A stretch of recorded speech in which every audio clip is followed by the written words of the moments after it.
अजीज तलबा, cast of production report का topic हमारा चल रहा है। आज हम उसमें एबनॉर्मल लॉस के हवाले से देखेंगे।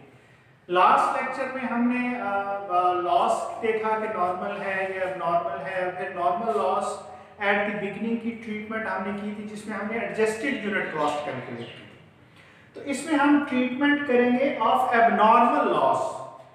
ये वो लॉस है जो किसी वजह से हुआ है, मतलब defective machine, due to defective material, due to labour, due to electricity failure, reason दी हुई होती है।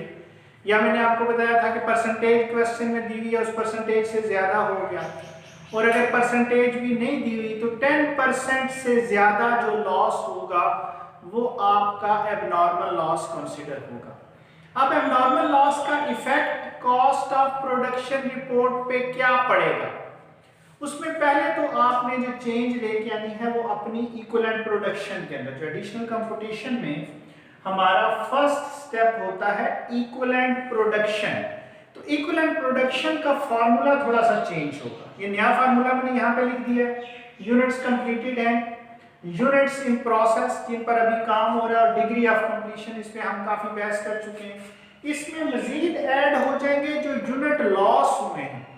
यहाँ नॉर्मल लॉस वाले यूनिट्स ऐड नहीं होते, बल्कि जो यूनिट्स एबनॉर्मल लॉस के हैं वो ऐड हो जाएंगे। और डिग्री ऑफ कंप्लीशन, जिस तरह से यूनिट्स इन प्रोसेस की डिग्री ऑफ कंप्लीशन दी गई होती है, इसी तरीके से हमें एबनॉर्मल लॉस की भी डिग्री ऑफ कंप्लीशन दी गई होगी क्वेश्चन में। बाकी सॉल्यूशन सेम है। मसला मटेरियल की 10,000 यूनिट्स, ये वही क्वेश्चन मैंने उठाया है जिसको हमने पहले विदाउट लॉस किया था, फिर हमने उसे नॉर्मल लॉस के साथ किया था। अब उसी क्वेश्चन को हम एबनॉर्मल लॉस के साथ कर रहे हैं।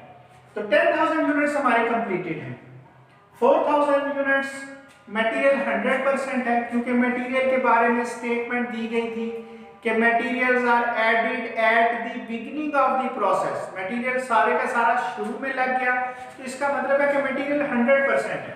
तो इन प्रोसेस के लिए भी इसकी परसेंटेज 100 होगी, और जो यूनिट लॉस है उसके लिए भी 100% होगी। यहाँ हमने 4,000 का जो है वो 100% कैलकुलेट किया तो वो 4,000 आ गया।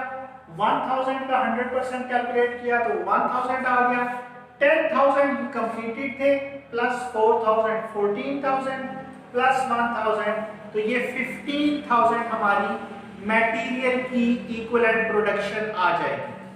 उसके बाद लेबर की कैलकुलेट करेंगे हम। 10,000 लेबर की वर्किंग प्रोसेस की जो डिग्री ऑफ कंप्लीशन है वो 50% है, तो ये 4,000 का 50% लिया 2,000। यहाँ ये जो 80% है ये सवाल में दिया गया होगा। अब इसमें ये ध्यान में रखना है कि अगर क्वेश्चन में जो एबनॉर्मल लॉस है उसकी डिग्री ऑफ कंप्लीशन अगर नहीं दी गई तो वो हमेशा 100% कंसिडर होगी। अगर डिग्री ऑफ कंप्लीशन नहीं दी गई तो यूनिट लॉस के लिए डिग्री ऑफ कंप्लीशन 100% होगी। दूसरी चीज जो आपने ध्यान में रखनी है वो ये कि अगर उसने इंस्पेक्शन दे दी कि जी क्वालिटी कंट्रोल इंस्पेक्शन हुई, अब जिस लेवल के ऊपर क्वालिटी ऑफ कंट्रोल इंस्पेक्शन हुई है वही डिग्री ऑफ कंप्लीशन होगी।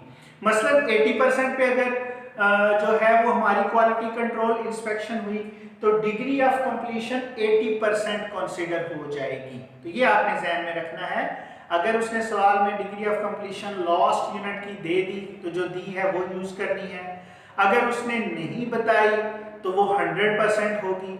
अगर उसने क्वालिटी कंट्रोल इंस्पेक्शन का लेवल बताया है कि कितने फीसद काम मुकम्मल होने पर हम इंस्पेक्शन करते हैं, तो वो जिस लेवल पर इंस्पेक्शन हो रही है वही परसेंटेज हमारी डिग्री ऑफ कंप्लीशन होगी लॉस्ट यूनिट्स के लिए।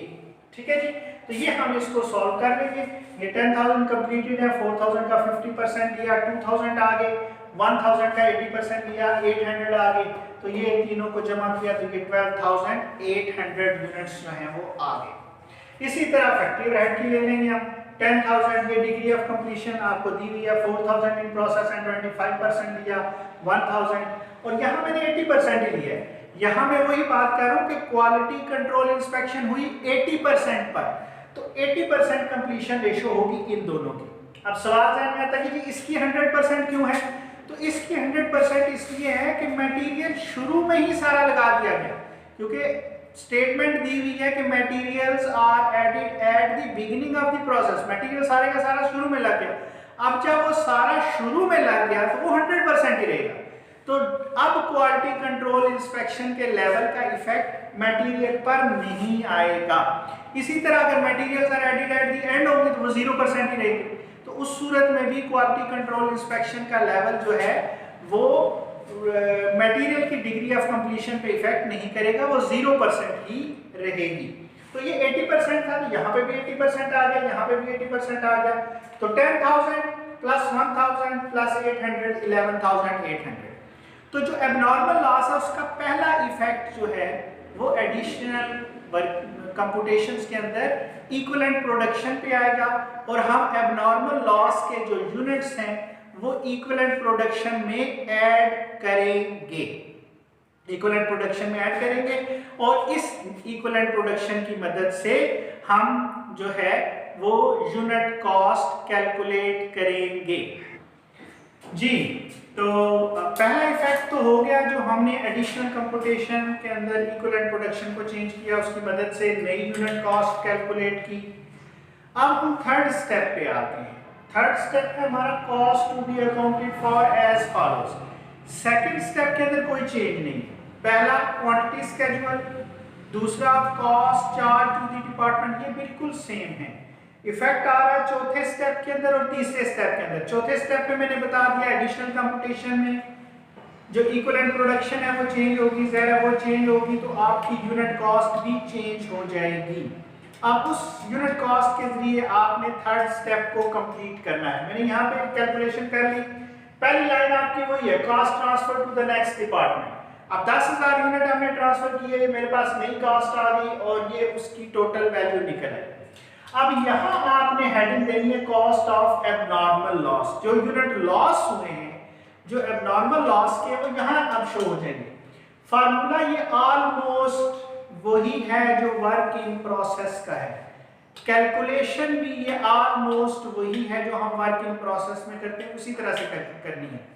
यूनिट्स लॉस्ट वहाँ आपके यूनिट्स इन प्रोसेस होते हैं, डिग्री ऑफ कंप्लीशन और मल्टीप्लाइड बाय यूनिट कॉस्ट। जिसकी कैलकुलेशन कर रहे हैं उसी की यूनिट कॉस्ट लेनी है। प्रीसीडिंग डिपार्टमेंट के 1000, ये मैंने बताया था 100% कंप्लीट होते हैं हमेशा, क्योंकि पिछला डिपार्टमेंट अपना पूरा काम करके आपको देता है। तो 100% ये 10.5, ये 10,500, 10,500 आ गई। ये 1000 है। मटेरियल बार बार रिपीट कर रहा हूँ क्योंकि material are added at the beginning है, तो इस वजह से 100% कंप्लीशन रेशो होगी। इसकी नई कॉस्ट ये आ गई, ये टोटल वैल्यू निकल आई हमारी 1000 यूनिट्स हैं। क्योंकि हमारा क्वालिटी कंट्रोल इंस्पेक्शन 80% पे था, तो लास्ट यूनिट की डिग्री ऑफ कंप्लीशन 80% आ गई, और ये लेबर की जो है यूनिट कॉस्ट आ गई, मल्टीप्लाई करके आंसर आ गया मेरे पास। फिर 1000 यूनिट्स फैक्ट्री ओवरहेड के लिए, इसकी भी डिग्री ऑफ कंप्लीशन 80%, और ये फैक्ट्री ओवरहेड की यूनिट कॉस्ट आ गई, ये कैलकुलेशन। अब इन चारों वैल्यू को जमा किया तो ये हमारे पास 2,20,404 रुपये 20,404 रुपीज की हमारी total cost of abnormal loss आ गई।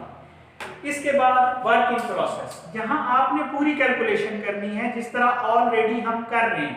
इसमें भी आपकी यही चारों लाइनें आएंगी, preceding department, direct material, direct labour, factory overhead, और यहाँ यूनिट्स इन प्रोसेस आ जाएंगे, फिर उसकी डिग्री ऑफ कंप्लीशन, और वो ये काम मुकम्मल करना है आपने। मैंने यहाँ पर टोटल वैल्यू कैलकुलेट करके लिख दिया, ये आ रही है 70,963। अब ये तीन रकमें होंगी यहाँ पे, cost transfer to the next department, cost of abnormal loss और cost of work in process closing. इन तीनों को जमा किया तो ये वही वैल्यू आ गई जो हम ऑलरेडी जो क्वेश्चन सॉल्व कर रहे हैं उसमें 3,08,500। तो आज के इस लेक्चर में हमने सीखा कि अगर यूनिट्स जो है वो लॉस होते हैं और वो एबनॉर्मल लॉस है, तो एबनॉर्मल लॉस के दो इफेक्ट आएंगे। नंबर 1, एडिशनल कंप्यूटेशन में इक्विवेलेंट प्रोडक्शन के अंदर हम यूनिट लॉस को with the degree of completion add करेंगे, और दूसरा हम थर्ड स्टेप जो cost to be accounted for है, वहां पर हम अलग से एबनॉर्मल लॉस की कॉस्ट की कैलकुलेशन करेंगे, और उसकी कैलकुलेशन बिल्कुल उसी तरीके से होती है जिस तरह वर्क इन प्रोसेस क्लोजिंग की कैलकुलेशन होती है।